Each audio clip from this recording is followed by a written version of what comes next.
Good afternoon. My name is Dr. Jones, and you must be Mr. Smith. So nice to meet you. What brings you here today to my office, Mr. Smith? Is it your lovely son here, your baby, Anthony, I believe? 6 months old, correct? You're correct in that assumption. Okay, well, my nurse said that you had a few concerns about vaccinations. I do. I'm concerned that my child's immune system is immature, so it's safer to delay some vaccines or just get the most important ones. Well, that's interesting, but the truth is, it's one of the biggest misunderstandings amongst parents today. And in fact, this misunderstanding often leads to prolonged periods of susceptibility to a disease like measles. And believe me, you don't want little Anthony to get measles. In the case of the MMR, delaying the vaccine by even 3 months slightly increases the risk of febrile seizures. There's no proof that spacing out vaccines is safer. What is known is that the recommended vaccine schedule is designed to provide the greatest possible protection.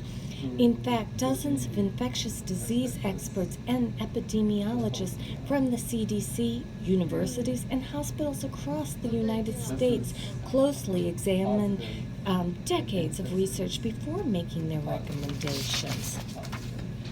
That's interesting. I'm also just concerned that vaccines don't really work anyway. Look at last year's flu vaccine. Oh, I hear you, but the flu's a little different. Now, the vast majority of vaccines are 85 to 95% effective. The flu vaccine is just kind of particular. Each year, the infectious disease specialists from across the world meet to try to predict which strains of flu are likely to circulate during the flu season.